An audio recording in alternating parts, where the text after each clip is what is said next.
Mesdames, Messieurs, bonsoir et bienvenue à cette grande édition d'information sur la télévision Labari.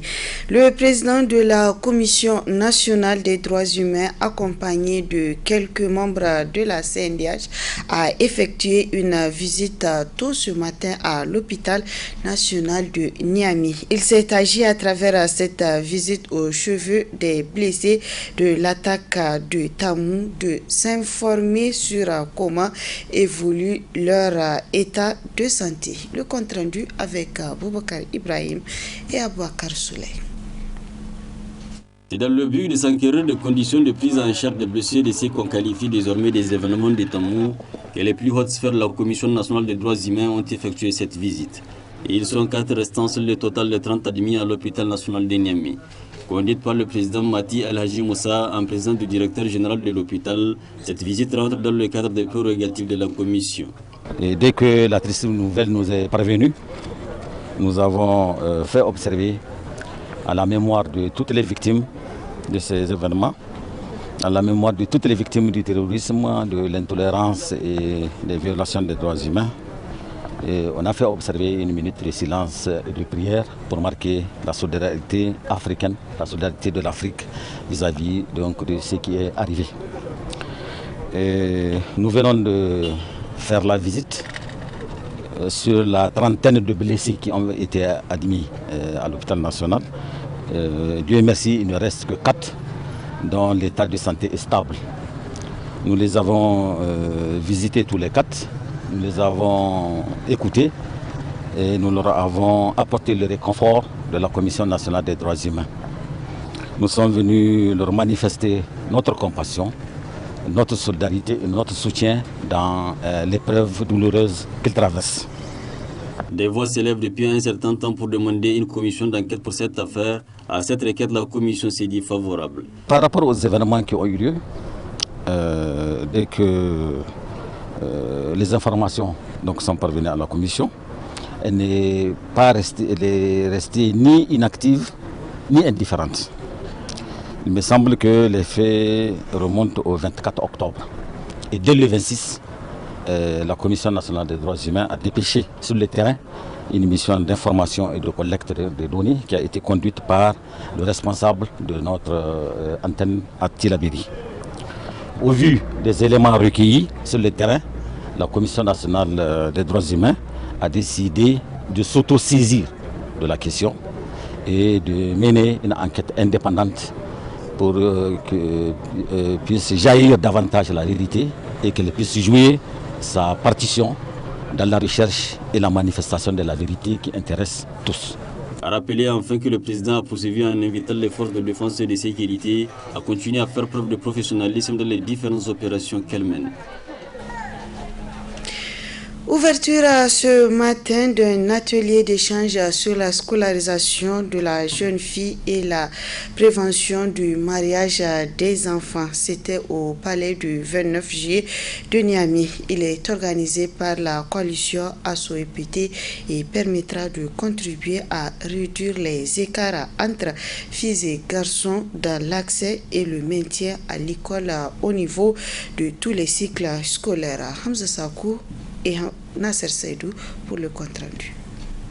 Ils sont une quarantaine de participants venus des régions de Maradi, Dosso, Tillabéri et Niamey à prendre part à cet atelier.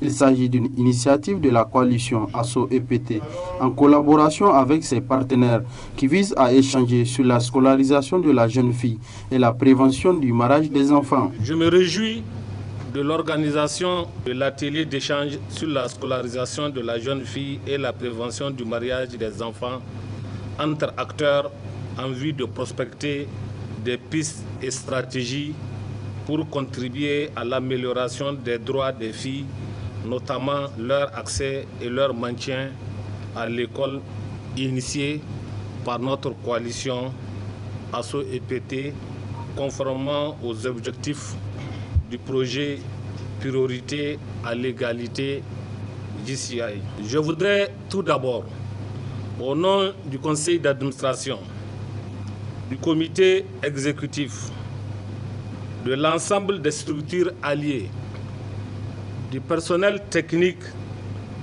et administratif et les partenaires financiers de ASSO saluer particulièrement la présence des représentants des ministères en charge de l'éducation et de la formation, ceux du ministère de la promotion de la femme, des OSC actives en éducation, les organisations de la jeunesse, des femmes.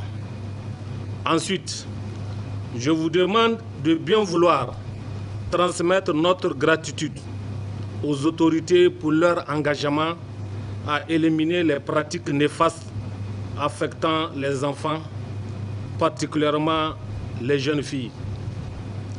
De nombreuses filles abandonnent l'école au Niger à l'instar de la plupart des pays d'Afrique subsaharienne. En effet, beaucoup de filles abandonnent l'école parce qu'elles sont contraintes de se marier et d'avoir des enfants à un moment crucial pour l'éducation et pour leur avenir. Ce mariage les empêche de faire leur propre choix de vie, perturbe ou met fin à leur éducation, les soumet à la violence et à la discrimination et les prive de leur participation à la vie économique, politique et sociale. Convaincu que l'éducation joue un rôle important dans l'élimination de la violence contre les femmes et les filles, ASSO EPT vise les objectifs suivants. Échanger entre acteurs sur les défis et obstacles persistants en matière d'accès et de maintien des filles à l'école. Dégager des pistes et des actions opérationnelles pouvant contribuer à améliorer les droits des filles, notamment dans le domaine de l'éducation.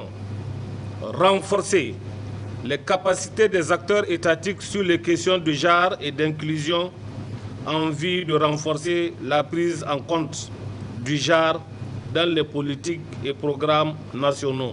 La coalition ASSO EPT remercie ses partenaires techniques et financiers, dont ANCEFA, Plan International Niger et FAWE, qui ont rendu possible cet atelier de 3 jours. Aucun espoir pour les producteurs des cultures irriguées de la région de Difa, victimes des inondations. En effet, les eaux de la Komadougou-Yobe ont englouti tous les périmètres irrigués. Plus de 600 hectares sous contrôle de l'ONAHA ont été inondés, occasionnant des pertes estimées à plus d'1 milliard de francs CFA. Précision avec Hassan Saleh Mustafa dans ce reportage. En plus de la situation sécuritaire, la région de Difa, précisément la commune urbaine, fait face à la montée des eaux de la Komadougou-Yobe. En effet, le débordement de ce cours d'eau a inondé tous les périmètres irrigués de la commune. Plus de 600 hectares selon la direction régionale de l'Office national des aménagements hydro-agricoles ONAHA. Cette campagne, les producteurs vont se remettre à Dieu car ils ont tout perdu. Tout est parti dans les eaux. Aucun espoir pour eux. Manoma gaskiya ya mana asara bisa asaran da za a ce tun da gandarukan nan kamar su CBLT kamar Shetimari Taiwan wani lada Kulonguri wannan duka aminajema ne manya duka abin da suka nome a ciki duka ya mamaye wannan guraren kuma bancin aminajema akwai orphemeter da ake cewa irin gonakai na gehe shi ma dukkansu dai ba wanda ya fita wani abu duka abin ya zo nuna saura kuma yana nan yana abin nan tukun da ya zo ya cinye gaskiya mutane manoma sun yi asara sosai ba iyaka kawai dai yanzu mutane kawai dai sun zura dai mutane gwamnati ido kuma da masu hannu da shuni ko sa yi wani abu tun da yau mutane a cikin asara suke gaskiya ba manoman na tudu ba za a ce wanda ya yi a tudu ba na gandari da kam babu wani kan shinkafa tattasai alkama wani shu wani albasa haka duk ya cinye gaskiya. À plus d'une semaine du début de cette catastrophe naturelle, aucun centimètre des centaines de périmètres sous contrôle de la direction régionale de l'ONAHA n'a pu être sauvé. Les dégâts sont estimés à plus d'1 milliard de francs CFA. Les premières victimes, ce sont les producteurs des aménagements hydro-agricoles.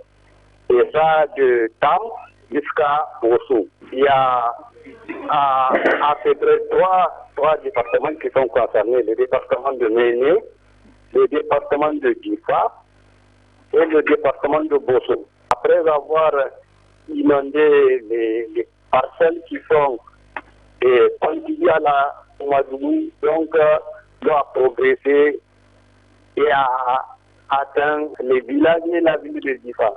Les villes, c'est notamment chez Tumari et Nada et la ville de Difa. On a 5 aménagements hydro-agricoles qui sont mis en valeur pour la campagne de saison 2022. Donc tous les aménagements mis en valeur sont inondés. À peu près 192 hectares mis en valeur, sans compter les autres périmètres qui sont évalués à plus de 400 hectares. Ça, c'est une situation de la commune urbaine de Difa. Cette année, en ce qui concerne la culture irriguée, plus précisément au bord de la Koumadougou, il n'y aura pas de récolte. Parce qu'à l'heure actuelle, jusqu'à présent, toutes les cultures sont sous l'eau. Donc ça veut dire que c'est difficile vraiment d'espérer une quelconque production. On peut estimer à combien atteindre les dégâts? En termes d'argent, comme j'ai dit, les autres périmètres n'ont pas une précision, mais nous avons évalué la perte rien que sur les superficies qu'on a enregistrées au sein des périmètres et les autres périmètres dont on a la situation, évaluée à environ 658 hectares pour un coût, une valeur de 1,154 milliard. Oui, ça c'est juste pour la commune urbaine de Difa. Parce que les autres périmètres, j'ai dit, pour le département de Méné et Bosso, on n'a pas encore la situation. Outre la commune urbaine de Difa, tous les sites des périmètres irrigués riverains de la Koumadougou au niveau de la région sont touchés. Une campagne blanche donc pour les producteurs de la région qui ont vu leurs efforts partir dans les eaux. Impuissants, ils ont pris leur mal en patience car Dieu en a décidé ainsi. Face à cette nouvelle situation dans la région de Difa, au vu de la gravité des conséquences, notamment sur le plan économique, dans une région déjà fragilisée pendant des années par des attaques terroristes de Boko Haram, des mesures urgentes sont attendues. Au premier jour de cette inondation, le Premier ministre chef du gouvernement, à la tête d'une importante délégation, a effectué une visite sur le terrain pour constater de visu l'immensité des dégâts. Voilà, mesdames, messieurs, c'est ainsi que se referme cette grande édition d'information. Merci à vous de l'avoir suivi et restez en compagnie des programmes de la télévision Labari.